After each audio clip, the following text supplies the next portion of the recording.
A closer look at the growth of Eastern Market, the police shooting that is stunning the country, no indictment for Hillary Clinton, and turning a house into a home on Detroit's east side. Stay put. MiWeek starts right now. Did you know Roush Enterprises was selected by Google to assemble a test fleet of 100 prototype self-driving cars in 2015? It also produced the new Domino's delivery cars. And speaking of Domino's, Domino's sells well over 2 million pizzas per day around the world, and half of their sales are digital. These are just some of the ways Michigan's pioneers started out as small companies with big ideas. We are business leaders for Michigan. We are committed to making Michigan a top 10 state for jobs, personal income, and a healthy economy. Funding is also provided by Delta.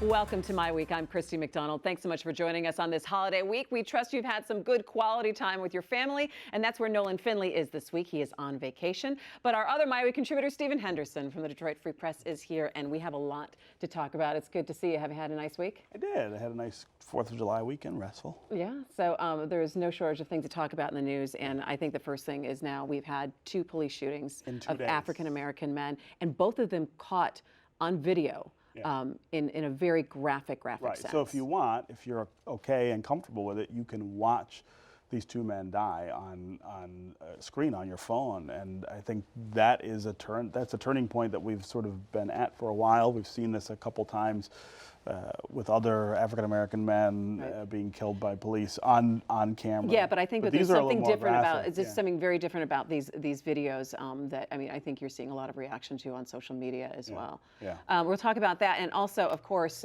everything coming out from the FBI, no indictment for Hillary Clinton, but the head of the FBI on Capitol Hill today answering to a congressional hearing about, wait, can we hear more about what's happening here? Yeah, well, I mean, he said some very pointed things about the way she handled all of this, but said that it didn't rise to the level of criminal indictment, and you know, should there be some kind of consequence, I think, for her in should she have her security clearance revoked, which is a lot of what Republicans are calling. I mean, I think that would have been the logical sort of series of consequences, right? Inside the administration, not in the criminal justice system. Of course, Republicans want an indictment because they think it'll help them win the election. Yeah, it's all about politics, right? All right, well, we're going to take a good look at that. We have a lot to get to tonight, plus an interview with journalist and author Amy Heimerl on her new book about moving from Brooklyn to Detroit, rehabbing a house, and becoming part of the neighborhood. It's called Detroit Hustle. That is coming up. And we're going to take a look at the growth of Detroit's Eastern Market and how it's playing a role in Detroit's growth. So settling into the desk right now is Dan Carmody. He's the president of the Eastern Market Corporation. Morning, hey, Christy. Dan, how are you? Hi, Stephen. Yeah, it's good to see you. Thanks for joining us. Why don't you go ahead and just kind of give everyone's familiar with the Eastern Market and its storied history in Detroit, but go ahead and what's your sense, I guess, of where the market has been now in the last 2 years specifically? Yeah, you know, we're celebrating actually our 125th anniversary, and actually to still have relevance after 125 years is pretty remarkable. It's pretty amazing. And really what's happening in the food systems around the country is that the local food movement and people paying more attention to what they eat is changing the food system really as we speak. And so as we talked about Brooklyn, where the largest employer is actually the food sector, the same is true in Detroit. We work with a group of over 300 potential food entrepreneurs, 150 that have already got a product in a scale that they want to sell at our market. Another 150 that through a group called Food Lab Detroit are trying to get to that scale. So there's a huge opportunity around jobs and an entrepreneurship around food these days. Mm-hmm. Yeah, talk about the expansion that you guys are really looking at. I mean, there's a lot that's going to happen and come online in the Eastern Market. It's not just going to be a market anymore. It's going to be a lot of other things. 10-year plan? 10-year vision to make sure we're still relevant 125 years from now. Right. And so for us, people think of the market, sometimes maybe don't think about the neighborhood that has 150 businesses, most of which are food businesses. Right. Every city in the United States that's old at all had a place like that. Most of them are gone because the neighborhood got too popular for bars and boutiques and lofts. That's happening now in Detroit. And so the current market district is at risk. We have 10 companies right now that have to be in larger space within the next few years, or they're going to have to relocate, and we will lose them for Detroit. And so for us, the opportunity in Detroit is we have a lot of land that's vacant near the market. not entirely vacant, but vacant enough that we can envision a mix of uses with industrial in those spaces where we can keep 1,500 jobs that are currently around the market district that are at risk. And actually, with the interest in local food, hope to grow that number, maybe double or triple that over the next 10 years. Okay, as a nonprofit, though, how do you explain that to investors or people that would want to give here, and the importance of this kind of expansion into new territory for Well, Eastern Market? it does take a lot of work, and it's going to take a lot of hands on board to see this expansion through. Detroit has 96,000 vacant lots, so I mean, it's not just Eastern Market. We need to figure out a template to repurpose urban land with a mix of uses that is job-rich, as well as creating neighborhoods where people want to live. And we think the food sector is particularly important because it has the highest percentage of entry-level living wage jobs. And if you're trying to solve unemployment in some of the neighborhoods, those are a good source of jobs to leverage. And so it won't be easy. We've been at the table working with the city and various land bank and other agencies trying to figure out how we could expand the market district in a way that makes sense. Yeah, and the expansion will be some residential too, right? I mean, Yeah. you're going to have people living, more people living down there, I should say. With all the rules that modern food businesses have to live with, we're not talking major slaughtering facilities, or we're talking food processing. We're talking companies like Grobal's Corned Beef that's been making corned beef products in Detroit since 1851. Yeah. They need to expand. And they have a facility that is all self-contained. They have some trucks. We have to plan around those. Yeah. But our goal is to combine industrial development with stormwater management practices in such a way that you can buffer and landscape and make attractive urban neighborhoods that you could live not too far from them and enjoy the benefit of actually walking to work. Yeah. Talk about what's going on right around the market as well. The new extension of the DeQuinder Cut is, I believe, just about finished. Is that right? The market used to be in the middle of a dense urban thicket of residential development, and then it wasn't as the city built freeways and as houses got tore down. We were kind of an island now. So the DeQuinder Cut and the Midtown Loop, which connect at Wilkins and the DeQuinder Cut in the heart of the district, really begin to reconnect the market to the neighborhoods around it. Yeah. How do you see Eastern Market's growth with the growth of Detroit and where Detroit stands right now as a city? Well, I think Detroit, because Eastern Market is such a unique asset around North America, that we have the opportunity to use food as one of the pillars of growth for the city. It's one of the most democratic forms of economic development. Of those 300 entrepreneurs I talked about, there's a lot of people from moderate income households whose grandma and grandpa had excellent recipes that they're trying to figure out how to bring that custard pie or the pickle to market. And we think that's really important, that the face of Eastern Market and one of the DNA characters is it's always been a place where new immigrants or marginalized people have gotten into a market because of a low-cost access to 30 or 40,000 people that come on a Saturday and they can grow their business. And so that economic democracy and that sense of being a working food district, those are the two characteristics that we must fight to maintain over the next 10 years as Detroit embraces hopefully a richer investment pattern than it's had over the last 30 years. What do you need to happen if you go across the DeQuinder Cut, that neighborhood that sort of runs into Shane, up to Mac? You're looking at 70, 80%, 85% vacant land. Right. I mean, there's nothing left over there. So- Is that an opportunity That's part of the also area. for the market? Part of that area to the east, and then another area to the north of Mac is that area we want to try to figure out a template that can combine food manufacturing, processing, and distribution in a way with green stormwater management practices that yields a mixed-use neighborhood where people can live and there can be shops as well as jobs. You know, sometimes Detroit is described as a food desert, and whereas there's not a lot of grocery stores for people to get to, and Eastern Market has played a huge role in having that fresh produce for people. Talk a little bit about some of the outreach you're doing to communities to make sure people who can't get to the market are still able to have access to the fresh produce. Yeah, the distribution of fresh fruits and vegetables in Detroit has been limited over the years. It's getting much better. New Whole Foods to new Myers, and about 8 of the major independent grocers have underwent significant renovations over the last few years. But since 2009, Eastern Market sets up at pop-up fruit and vegetable sites. This year, 24 around the city. We also work with 16 groups, including our own Tuesday Market, and form a network of what we call neighborhood-scaled farmers markets. So there's actually 16 neighborhood groups around the city that are doing a weekly farmers market during the season. We try to coordinate and improve their offerings as time allows and money allows. And then we also try to use the market as a place to educate people around health and nutrition and a place to distribute benefits to those people that are on food assistance through the SNAP program. So during the Michigan growing season, you bring your SNAP benefits to the market, you redeem it for $20, and you get an additional dollar-for-dollar match up to $20 that can only be used by Michigan fruits and vegetables. That's a program we've done in conjunction with the Fair Food Network. So successful that the recent Farm Bill included a national pool of money to try to expand that program nationwide. All right, as we wrap up, you get the last question, Stephen. Yeah, how soon are people going to notice these changes going on? Well, we hope within 2 years you'll see the first new facility built by one of our major food distributors.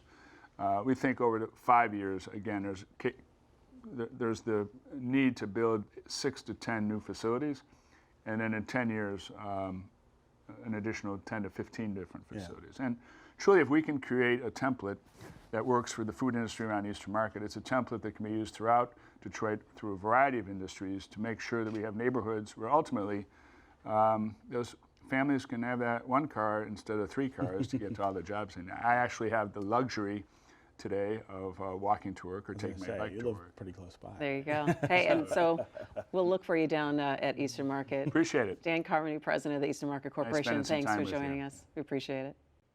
Our thanks to Dan, and now it's time for some headlines.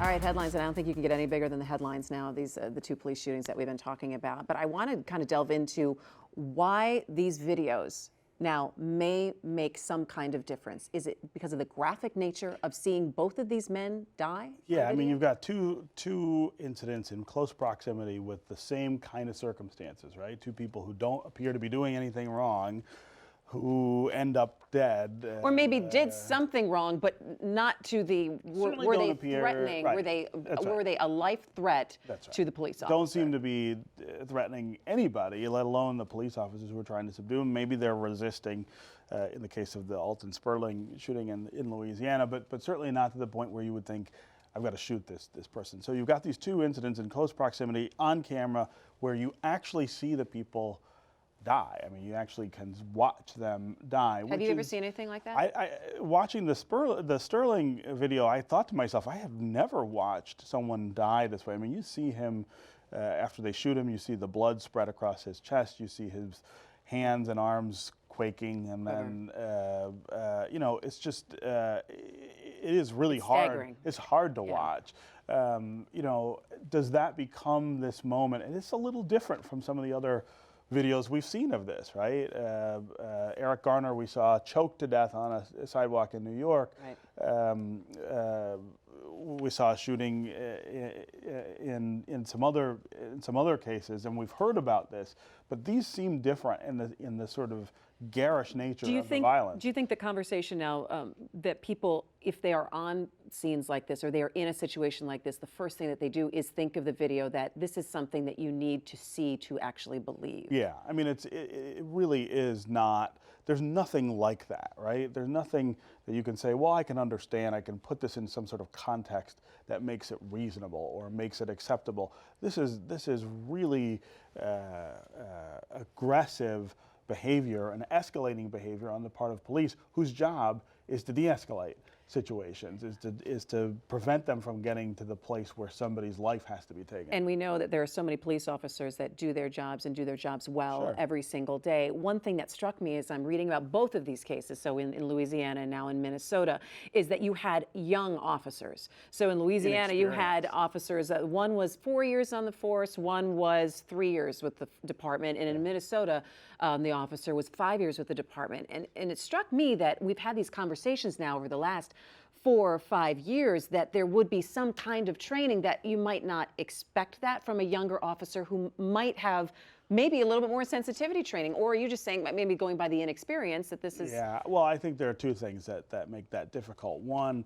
is, once you give someone a gun and tell them that their job is to keep the peace and that they may have to take life to do it, there need to be sensibilities that go along with that the training has to sort of insist on. And I think that's harder and harder with people who have less and less experience. I mean, the more you do it, I think the more comfortable you become with it. But the other aggravating issue here is race. I mean, you have a lot of people on police forces who believe that black men are a threat, are an inherent threat, whether they're doing anything or not, and believe that there's some sort of super strength that we possess that requires this, over-the-top physical response. In the Sterling shooting, you see this sort of struggle that they're having with him, and you see the two fear officers on him. their faces. And he did have a gun, and we saw in that He had a gun one in his video was pocket, pulled. but he The gun was pulled out afterwards. I want to move to Hillary Clinton and the emails. And while she escaped indictment this week, she surely did not Political storm, escape exactly the political storm. I mean, FBI saying she was extremely careless. She should have known to not have classified information on personal servers. Is that politically enough for people to say, wow, she's got terrible judgment? Well, I mean, I think there's no question she had terrible judgment in doing it. And she said, I would never do it that way again. I don't know if that's enough to convince voters in the abstract or in the absolute, but certainly in the context of the choice that people are being asked to make now, I'm not sure it matters. Yeah, but can't the Republicans just say, hey, if you don't take our word for it, just look at the head of the FBI. This is what he said, and use his words over and over and over again. Right, but what are they offering as an alternative? I mean, somebody who is not qualified to do any of the jobs where you would have that level of security clearance, whose intemperate sort of utterances and other things are really getting him into more and more trouble. I think this is a case where the argument that if the Republicans had a more mainstream candidate to get behind, that would make a bigger dent this might into make it. a bigger Yeah. this might make a bigger difference in the election. So maybe that. I don't know. You're seeing some pretty close polls right now, too. I mean, the numbers are maybe a little closer than you'd think they would be. You're seeing some close polls, but what you're really seeing, if you look beneath the surface, 538, Nate Silver has his election projections out. Well, Nate's been wrong before. No, Come he on actually now. hasn't. I mean, he hasn't been wrong in a presidential election. And when you look at the gaps that he has, and in the states where he has those gaps, how far is he off the McCain or even the Romney numbers to trying to beat Barack Obama? This is not a particularly winnable situation for Donald Trump, and you're going to see polls that show different, That show tightening some different numbers. Overall, he's got very, very We'll deep see. trouble. It's going to be an interesting summer. All right, now to one journalist's story of making her life in Detroit. Amy Heimerl didn't set out to write a book, but she blogged about buying a house in Detroit for $35,000 and renovating it. But her story is much more than just the cliche of new residents moving from Brooklyn to Detroit, as she explains in Detroit Hustle, a memoir of love, life, and home. Amy and I met up to talk about her book on Mackinac Island. Maybe when we first came, we were part of that cliche as well. You don't know what you don't know. But my husband and I did move to Detroit from Brooklyn. Part of it was because I got a fellowship at the University of Michigan. That was the first thing that brought us. And we decided to stay in Detroit. We were newlyweds, thinking about where did we want to live our life. And we fell in love with the people first. The warmth and the kindness and sort of this place that just really spoke to us as sort of figuring out what its future was going to be rather than resting on its laurels. And we liked that and the idea of being a part of a community. So the book is sort of about that, but it's also about what is home in the modern context, who is a local and who is a newcomer, issues of race and class and gentrification. How do you come into a place like Detroit, especially someone like me who grew up really poor in rural Colorado in an area where my family is now being gentrified out because $1 million condos are going up and they don't like their working class muddy boots and rumbling trucks. So on the one side, I talk about in the book being gentrified, and on the other side, feeling like coming to Detroit with, white couple of some means because my husband had saved and we were able to have some opportunities in a city with 40% poverty. How do we do that? How do you do that delicately? How do you become a part of the community? Expect to contour to the place rather than expecting the place to contour to you. I always tell people you can't go somewhere just because it's cheaper and expect it to be just like home. And I think that's interesting that you make that point, because when we talk to people who are starting to come to Detroit and saying, I can be anything here, I can make this city anything I want to, I think that's a very interesting concept when you're talking about people who have been in a neighborhood and say, how do I fit into this place, instead of, I'm just going to make this place my own and start off something new. Right, something it already exists. There are 700,000 people living, loving, and making their lives in Detroit. This isn't Star Trek. We're not boldly going where no one has gone before. We're going to a city that exists, that is a powerful, beautiful city that we came to because we loved it, not because we wanted to change it, but because we wanted to be a part of it.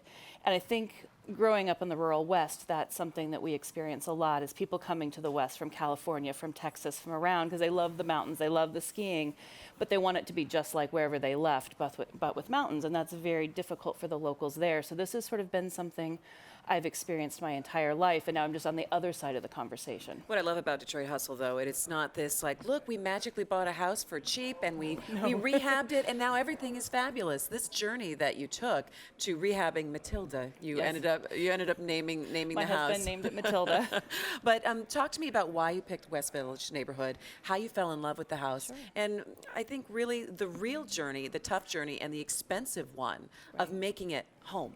So when we started looking, we were looking in downtown and midtown and Corktown, the neighborhood sort of everybody knows about because we didn't know the city very well at all. So that's what felt comfortable. We weren't finding many properties that were actually habitable. You know, if there was a house that was move-in ready, which, you know, by any other city standards might not be, but it has running water, it has electricity. They were being snapped up, all cash sales, you know, done in a day. You just couldn't get a hold of them. So we started expanding and looking at things. We looked at a number of sort of pretty bad, you know, construction projects that were just beyond what we wanted to do. We thought we were going to do just like, let's redo the kitchen and, you know, do some cosmetic improvements. And then we found Matilda. And she had no plumbing, no electrical, no heating, No windows. no windows, no doors. Like she was basically just an empty shell. We were going to have to rebuild a house inside, not even 4 good walls, just 3, because the south wall was collapsing. But there was something about this house that we just connected with us. My husband will say, in the same way he knew I was the one, he knew this was the one for him. But more importantly, as soon as we came out of looking at the house for the first time, this guy comes walking across the street and he's like, "Hi, I'm Jim Boyle," and you know, and so friendly. But his first question to us is, "What's your intention?" And it was very clear he was looking for neighbors who were going to come here, live and make their lives in this house to stay, not in just be an investor, because they'd been fighting a bad investor owner for a number of years. So we didn't know anything about the West Village. We just happened to luck into this amazing community. This house wasn't what we were thinking, this community wasn't what we were thinking, and yet somehow the universe pulled us to the most perfect place for my husband and I. In your book, you're very frank about the cost of this and how much money that you actually spent rehabbing that home. Tell us. So we spent $35,000 buying the house and almost $400,000 rehabbing it. We did not go in expecting to have to spend that much.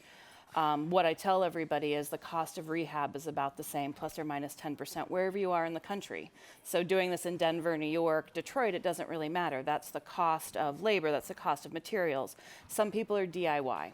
Sadly, my husband and I are not. Despite my blue-collar roots, my parents are just like, "What has happened to you?"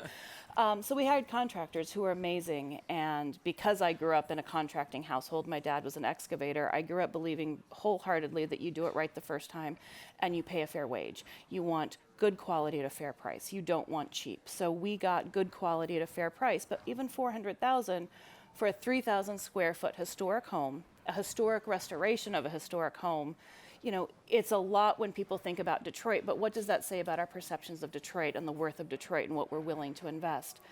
Still, it seems like a lot, but our housing costs are still lower than they were in Brooklyn. You know, so in the end, like we may have spent more than the house is actually worth to do it, but when our costs are lower for us each month, we're not trying to flip it. We're trying to live here, make our lives here. Those numbers don't really matter. What matters is, can you make your monthly cash flow? And I think I want to get into a little bit more, just not about rehabbing the house, but when you started to feel like you were a part of the neighborhood, or how do you say, all right, this is where I'm going to make my home and this is where we want to be. How do you start to ingratiate yourself into a place that you're learning about without coming across as, well, here, we're here and we're new neighbors on the block and this is going to be our place now? Right. So, I mean, we call it Matilda, but the neighborhood still calls it Nona's place because Nona and Arthur Herzog owned it for so long, and that's okay. You know, I'm from the rural West where places are still called, you know, Dick's Joint or the Heimrell's place, you know, 3 generations after the Heimrells actually owned it. So I feel like despite there being so little commonality between my hometown of Fruita and Detroit, culturally that prepared me for it. It's a small town. You go in, you wait, you sit, and whatever your third place is. For me, it's the bar stool at PJ's Lager House. Maybe it's a church. Maybe it's some other place. But just sitting there and being a part of that community, not stepping up and saying, "Oh, I have a million ideas to fix this and change this." But how do I just sit here and listen and volunteer if people need help and say, "I'm willing to do whatever work you need," and just be a part of it rather than trying to suddenly come in and lead a change of it. Yeah, Amy's book is very interesting, but it does also touch on this thought of people who can come in and rehab a house. I mean, not everyone has that kind of capital to be able to do that, and some of these houses are in such disrepair. Yeah, well, and you got to be careful. She has to be careful. And I should say, we disclosed that I blurbed the book. I read it and really loved the narrative and the story. I'm worried for her. I'm worried for someone I know being in that kind of financial position, borrowing so much to do that in Detroit. I think there are ways for us to improve properties and bring them back to livability in Detroit without going to that extreme, and that's her choice, right? But also the It's a story great of house. people who have that interest in Detroit, and it's not always the very easy thing, and also making your way through a neighborhood and learning to be part of a community without bulldozing your way through it. I Well, think is it's an interesting also, way. I mean, it's also not a neighborhood that was blighted too much. I mean, it's a stable area of the city, and so she's helped made it more stable. Yeah, thanks to Amy for sharing her story with us. That's going to do it for My Week. Thanks so much for joining us. Keep up with the show, myweek.org, and on Facebook and on Twitter. We will be back next Thursday. I'm Christy McDonald. We'll see you then.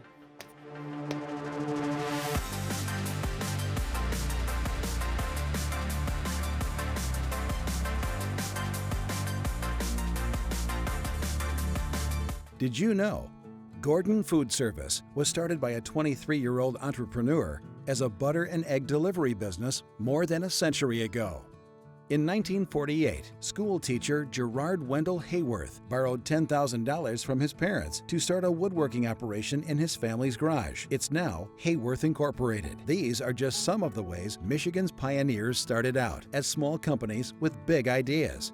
We are business leaders for Michigan. We are committed to making Michigan a top 10 state for jobs, personal income, and a healthy economy. Funding is also provided by Delta.